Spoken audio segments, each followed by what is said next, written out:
Best health packages up to 80% discount. Tirumala Diagnostics.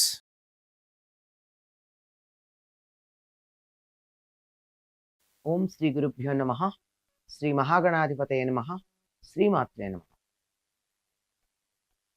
కర్కటే పూర్వ ఫల్గుణ్యాం తులసీకాననోద్భవాం పాండ్యే విశ్వంభరాం గోదాం వందే శ్రీరంగనాయకీ.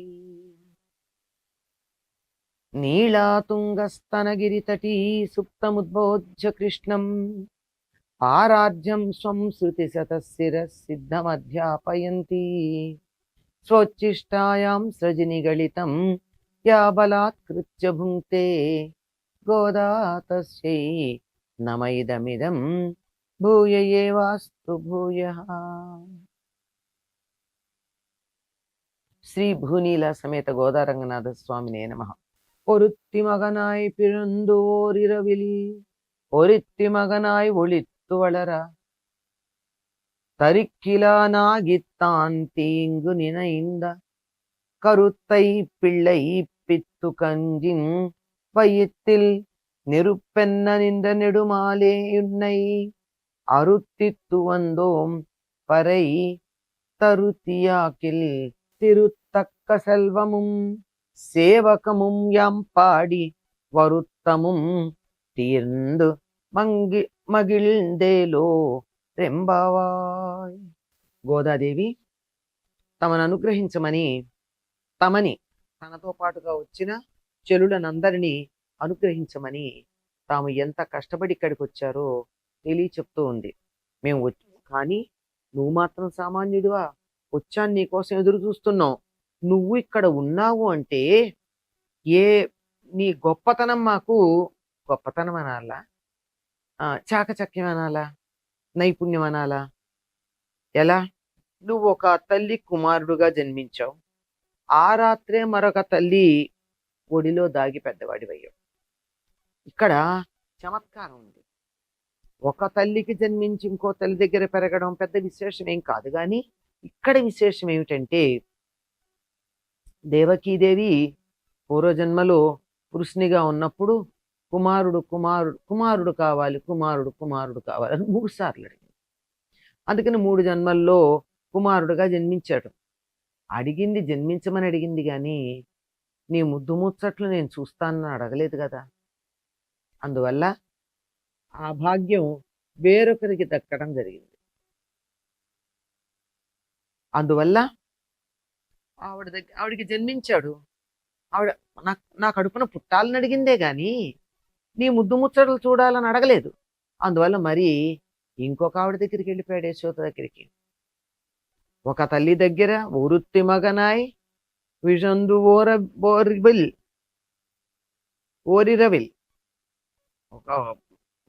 ఒక అమ్మకి పుట్టావు, కానీ వేరొక అమ్మ దగ్గర పెరిగావు. వెంటనే అక్కడికి పెరిగి ఆ రాత్రే ఎక్కువసేపు కాలేదు, వెంటనే మరో అమ్మ ఒడిలో దాగి ఉన్నావు. ఈ ఒడిలో దాగి ఉండడం అన్నది దాక్కోవటం అనే కాక ప్రేమగా ఒదిగిపోయి ఉండడం అన్నమాట. నిన్నెవరెవరు చంపాలని అనుకున్నారో అటువంటి వాళ్ళందరూ కూడా వాళ్ళకే ఇబ్బందులు కలిగేటట్టుగా చేశావు. వాళ్ళ పన్నాగాలన్నీ వాళ్ళకే హానికరంగా మారాయి. కృష్ణుడు బాలుడుగా ఉన్నప్పుడు అతన్ని చంపడానికి ఎన్ని రకాల ప్రయత్నాలు చేశారు. ఆ ప్రయత్నాలన్నీ కూడా ఒక్కటి కూడా ఫలించల. కంసుడు ఎన్ని ప్రయత్నాలు చేసినా ఒకటి ఫలించకపోగా ఆ శక్తులు తన దగ్గర రాగానే నశించిపోయాయి. అవి కంసుడి దగ్గర లేకుండా పోయాయి. అంటే ఏదైనా సరే వెంటనే కృష్ణుడిని నశింపచేయాలని చేసిన ప్రణాళిక అదే నశిస్తుంది తప్ప ఇంకొకళ్ళ వల్ల జరుగుతుంది అనుకోవడం.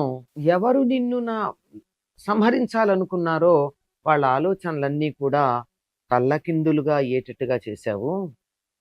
ఏం చేద్దాం? ఆ అభిప్రాయం కలిగినటువంటి వాళ్ళకి ఒళ్ళో పెట్టుకున్నటువంటి గుండెల్లో బడబాగ్ని అయిపోయావు. నిప్పు ఒడి కట్టుకున్నట్టయ్యావు. నిప్పు తీసుకెళ్లి కొంగులో కట్టుకుని ఇలా నడువుకి కట్టుకున్నట్టయితే ఏమవుతుందండి?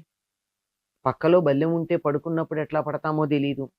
కనుక పక్కలో బల్లెంలాగా గుండెల్లో బడబాగ్నిలాగా తయారయ్యావు నువ్వు. నిన్ను ఎవరు నశింపజేయాలనుకున్నారో వాళ్ళకి.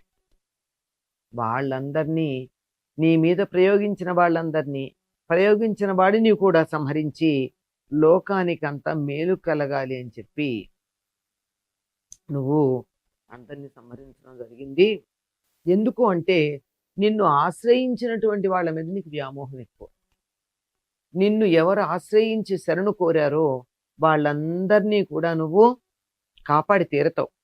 అందుకోసం కదా ఇక్కడెక్కడో ఎవరో ఉంటే నువ్వు ఎక్కడో వెళ్ళి వాళ్ళ శత్రువుల దగ్గర వెళ్ళి యుద్ధం చేసి రావడం అనేది జరుగుతూ ఉంటుంది. అటువంటి శత్రువులని నశింప చేసేటటువంటి వాడా వ్యామోహశీలి, అంటే భక్తుల పట్ల వ్యామోహం కలిగిన వాడు. అటువంటి నీ వీరగాథలు మేము కూడా గానం చేస్తామయ్యా. నువ్వే కావాలని నీ దగ్గరికి వచ్చాం మేము. నువ్వుకేమో వ్యామోహం ఉంది మా మీద, అందువల్ల మేము నీ దగ్గరికి చేరుకోవడం జరిగింది.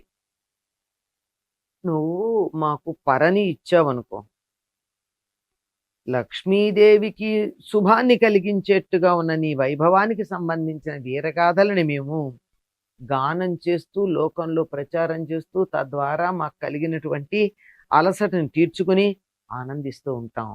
అందువల్ల పోని మా వ్రతానికి ఫలితంగా మాకు ఇది అనుగ్రహించవలసింది. మాకు దర్శనం ఇవ్వవలసింది అని చెలులతో ఉన్న గోదాదేవి కృష్ణుని ప్రార్థిస్తూ ఉంది. స్వోచ్చిష్టమాలికా బంధ గంధ బంధుర జిష్ణవే విష్ణు చిత్తతనూజాయై గోదాయై నిత్యమంగళం.